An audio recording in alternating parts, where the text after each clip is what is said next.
If you've ever been intrigued by ethereal infrared images, I'd like to show you just how easy they are to create. In this tutorial, I'll show you how to shoot and edit infrared images with your existing DSLR or mirrorless camera. You don't need to modify your camera to take surreal infrared photos. I'll cover the equipment you need, most of which you already have, and the settings to shoot with. Then, I'll cover multiple ways to edit your infrared images with Lightroom and Photoshop. Let's get started. First, you'll need a DSLR or mirrorless camera. Almost any interchangeable lens digital camera will work. It needs to shoot RAW, and it needs to focus off the sensor, which is the default for mirrorless and can be done with live view on DSLRs. The optical viewfinder focusing system in DSLRs are calibrated for visible light and won't focus properly in infrared. However, live view focusing works fine. You'll need a lens that doesn't produce hotspots. Hotspots are circles of overexposure and color shift that can occur in the center of an image when shooting infrared. About half of all lenses will produce hotspots in infrared. Selecting a lens free of hotspots will require some research. I'll include links in the description for researching your lenses. In general, primes produce fewer hotspots than zooms. Vintage lenses without modern coatings will produce fewer hotspots than modern lenses. Lower f-stop numbers will produce fainter hotspots. Due to the longer exposures, you'll need a tripod or stable shooting platform. You'll need a way to trigger your shutter without shaking the camera, such as a cable release, remote trigger from your mobile phone app, or the camera self-timer. I'm using a cable release here, but I frequently use the 2-second timer in camera as well. Finally, you'll need an infrared filter. For this tutorial, I recommend a standard 720 nanometer filter, which blocks most visible light and allows near-infrared light to pass. Here are some suggested filters. Visible light ranges from about 400 nanometers to 750 nanometers. Infrared light starts at 750 nanometers and above. We want a little bit of visible light, but not too much. For this tutorial, I'm using the Hoya R72. Now that you have the right equipment, let's move on to shooting. Infrared light is the strongest in bright daylight. Daytime is the best time to shoot. Unlike visible light, where the best light may be in golden hour after dawn or before dusk, infrared photography prefers harsh sunlight. Shooting infrared in the shade or when it's overcast or closer to golden hour will result in less contrast. Go for bright sunlight. When you've found a composition, set up your tripod and camera. Before you add the infrared filter, compose your shot. Consider that organic material such as trees and grass will appear bright white. Skies, inorganic material, and shadows will appear much darker. Let's review your camera settings. Set your ISO to the lowest available setting in your camera for the best quality, usually ISO 100 or 200. Set your shutter speed to automatic or use aperture priority. The shutter speed will typically fall between a half a second and 10 seconds. For the aperture, use one stop lower than you would typically use for landscape photos with your lens. For example, if you typically shoot landscapes at f8, then use f5.6. Diffraction has a bigger impact in infrared compared to visible light. If you're not sure what f-stop to use 3 stops lower than the lens maximum. For example, if the maximum aperture on your lens is f22, 3 stops lower would be f16, f11, f8. Use f8. You can also use lower f-stops if you need to avoid hotspots with your lens, but you'll have less depth of field. Now, attach your infrared filter to the lens. I recommend shooting in RAW. RAW will give you full control of the white balance while editing, which is important for infrared. If you want to shoot JPEG, you can set a custom white balance in camera using a neutral subject such as clouds, grass, rocks, or concrete. I find setting a white balance while shooting to be a hassle, so I recommend shooting in RAW and worrying about the white balance later. You'll need to focus after the infrared filter is attached. This is because infrared light focuses differently than visible light. Autofocus may not work well with the infrared filter attached, so set your focus manually. I recommend using the Focus Assist to zoom into your subject and select the focus manually. Enabling focus peaking in your camera can also help you to verify focus. Use your cable release, mobile phone app, or set a self-timer in the camera to avoid camera shake. Finally, take the shot.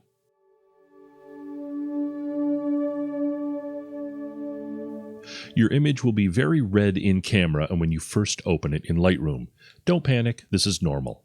Our first method for processing infrared photos is to convert to black and white. In Lightroom, I'm in the basic panel, and I will come into profile. You could select black and white for your color treatment, and that's a quick way to do it, certainly. But what I prefer to do is to go into the profile, select the browser, and then in the browser come down to the black and white section, and now I have a number of profiles that I can select from if I need to typically increase contrast. This particular image doesn't need a lot of contrast, but you can look at all of the varieties of black and white treatments that are available through these profiles in Lightroom and select one of those. So I'll select one that has a moderate amount of contrast because I already have good contrast in this image. So now I can make adjustments to the tone and presence of the image. So I will increase the exposure slightly and don't need much contrast here. I'll bring down the highlights a hair, up the shadows a bit.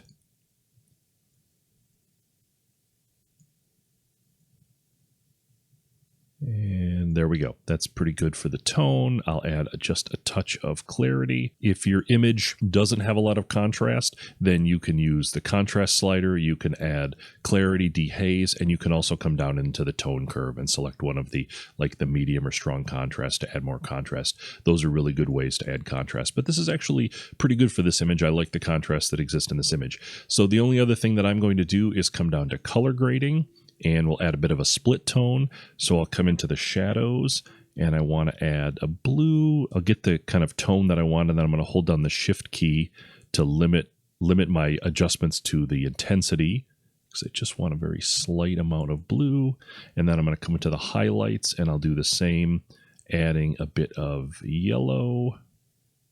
And I'm going to do much less on the yellow. So I'll hold down the shift key to reduce the intensity. So there is the edit for converting an infrared photo to black and white in Lightroom. The second method for processing infrared photos involves creating a digital negative color profile. This allows you to set a better white balance in Lightroom. This method uses Lightroom, Adobe's free DNG profile editor, and Photoshop. So here I am in Lightroom in the Develop module, and when I want to work with a color infrared image, the most important thing that I need to do is set a white balance. So I'll come into the basic panel, and I will use the white balance picker, which I can select this eyedropper or hit the W key, and then I'll typically select a tree or grass or something in the image to set my white balance. Now, you could see it reduce the amount of red in the image, but it didn't reduce it by a lot. I still have a lot of red in this image. And if I come back over to the temperature slider, you'll see that the temperature slider has a range of about 2000 Kelvin to about 50,000 Kelvin. It seems like a good broad range, but the problem is that it's not enough for the white balance needed for this image. If you can set a white balance and your value falls in the middle, then you may be fine. You may have enough play to be able to get a good white balance. But if you don't have enough play and your slider here bottoms out, you may need to create a DCP profile in order to adjust this. So let's talk about how to do that. So the first thing that I'm going to do in Lightroom is to switch over to the library module, and I can do that by hitting the E key. And then under library, I can select Convert Photo to DNG. My photo is currently RAW, and I need it to be in the DNG format in order to work with Adobe's tools. So I'll select that. It will convert to RAW. I can choose to delete the original after a successful conversion. I've never had this tool fail, so there's really no problem if you want to delete, and then you can leave all of the options as normal, and I will hit OK. That will convert this image to a DNG image.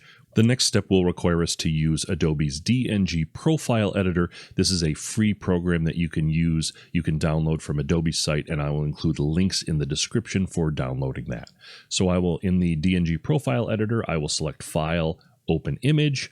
I'm going to paste in the path where I know my image is. Here is the file that I just converted to a DNG file in the last step. I will select this and hit Open. Once your image opens, we're going to go over to the Color Matrices tab, and we're going to go down to White Balance Calibration section, and I'm going to take the temperature slider, and I'm going to slide that all the way over to -100. The next thing that I'm going to do is go into the Options tab, and I'm going to type in a name for this profile. So typically this would be the name of your camera. So in this case, I'll call this X XT2, and then a descriptor. So you might call this infrared, but I prefer to be a little bit more descriptive than that. So I'm just going to call this temp -100. The next thing I'm going to do is go over to the File menu and select Export. It'll be export the name of your camera profile, and then I can hit Save. Now, it's important that you save this in the correct location. The default location is not the correct location. Look in the description to find the exact location where you want to save this file. Once you've saved this file, you can return to Lightroom, but you will need to close Lightroom and then reopen Lightroom in order to see the new profile. Okay, so I'm back in Lightroom now. I have closed Lightroom down and I have reopened Lightroom so that I can now read in any new profiles that I've created. I will hit D to go to the Develop module. And now that I'm in the Develop module, I will go to Profile and I will go to the Profile browser to open up the profiles that I want. And I'm going to go into Favorites, and here in Favorites is the profile that I just created, the XT2 temp -100. If you don't see it here in Favorites, look down in the Profiles section. That's where they are stored by default, and you should be able to find your profile there. So I'll select my profile. The colors will look really weird now, but that's okay. I'll hit Close. Now, if I go to use my white balance picker by selecting W and then click on something in the image, now you will see that the red is gone. The organic material, the trees are mostly white, and there's a faint sort of golden color in the sky. This is exactly what we want. So the next thing we're going to do is go to Photoshop, but for this particular image, I think I'm going to add a stop of exposure just to brighten it up a bit. There we go. So that gets me in a good place. So now I need to go to Photoshop to actually swap my colors.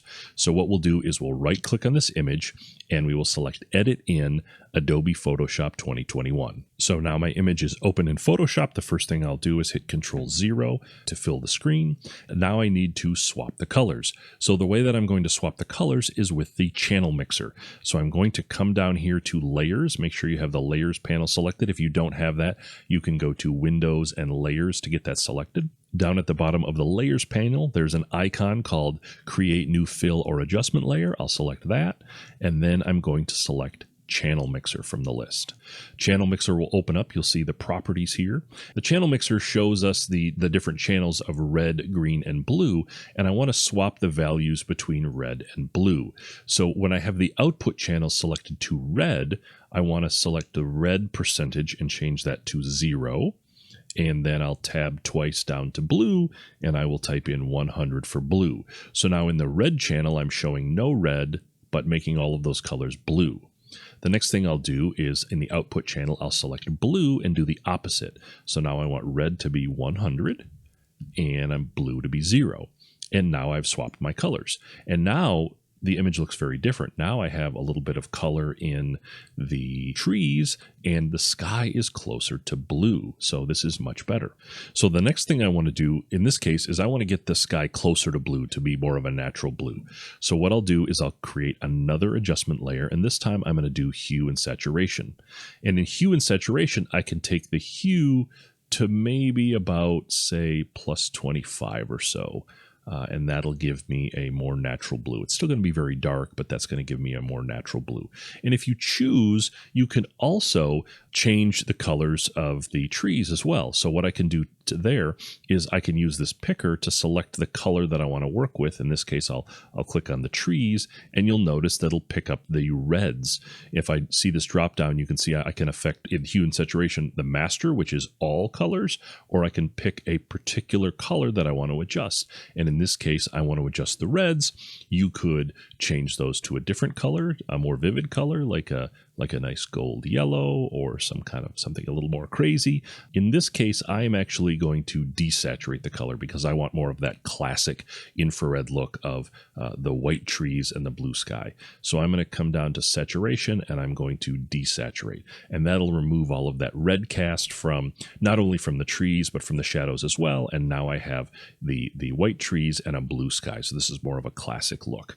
So now I can save my image and then I can close it and return to Lightroom. So now I'm back here in Lightroom and it's automatically loaded up the Photoshop version of the image that I've saved, and now I can make any adjustments that I would like here. So I can tweak the contrast, I can go in and make some other adjustments, maybe bring up the shadows a little bit, give us a little more detail there, kick up the contrast, do some of these basic adjustments to suit to taste. I'll probably add some clarity here to give me some more contrast in the midtones.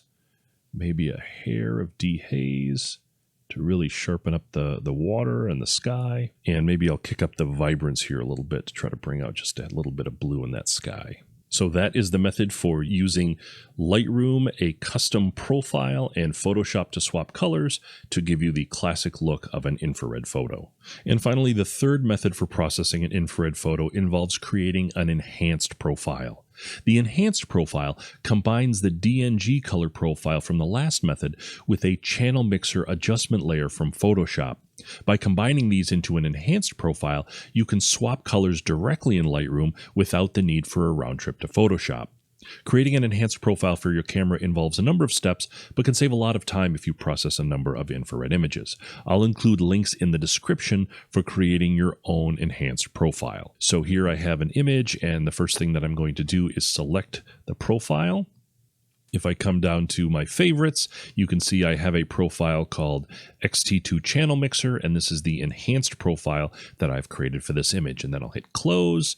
Of course, it makes the colors look a bit wacky, so the first thing that I want to do is set a white balance. And you'll notice that immediately I have a good white balance. It doesn't cap out at the bottom, so I have some room to play with if I want to adjust that.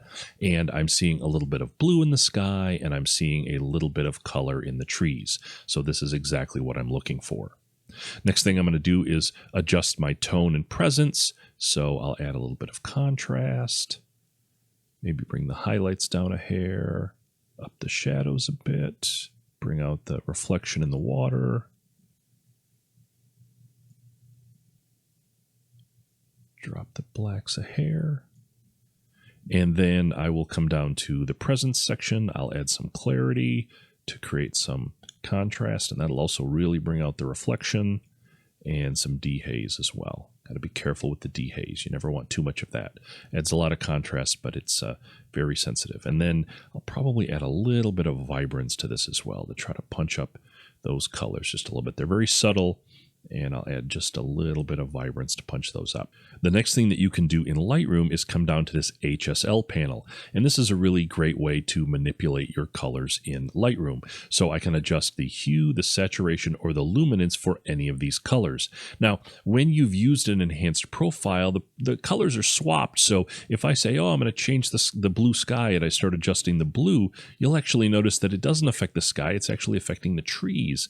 So that can be a little bit tricky until you get used to it. A way to get around that is to use this color picker, which will then select the color you want. So let's say I wanted to change the hue of the sky to be a little bit more of a natural blue than this kind of teal that it is. So I can use the picker, I can select the sky. You can see that it's actually selecting sort of the yellows and the greens, and I can work those colors a bit. I'm going to drop it down this way a little bit. Kind of gets me a better blue and kind of neutralizes the granite face of El Capitan here.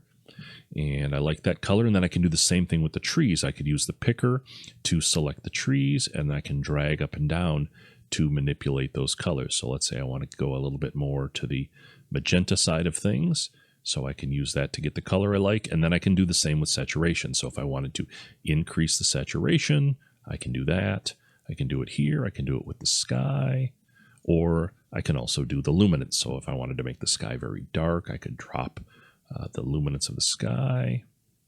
So you've got a great deal of control here with HSL. The other area that you can use in Lightroom for having a great deal of impact on colors is calibration. So if I come to calibration, I can adjust the hues of the reds, greens, and blues. You'll see the most impact in the reds and the blues, and you can tweak those to taste. I'm not going to make any changes in this photo, but be aware of those. And then, of course, if you choose, you could also add a color grade to enhance your images even further. So that's a look at the enhanced profile method of editing within Lightroom, which combines a regular profile and then uses a LUT to capture that adjustment layer from Photoshop, so you can do all of your editing directly within Lightroom without a round trip to Photoshop.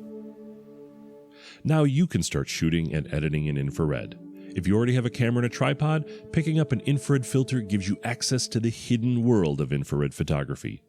If you'd like more information on any of the steps covered here, or are curious about converting a camera to infrared, I have many other videos that dive into the details of infrared photography. If you find these videos helpful on your infrared photography journey, please consider liking, subscribing, or leaving a comment. Do you have any topics related to infrared photography that you'd like to see addressed? Leave a comment below. Hope you enjoyed. Thanks.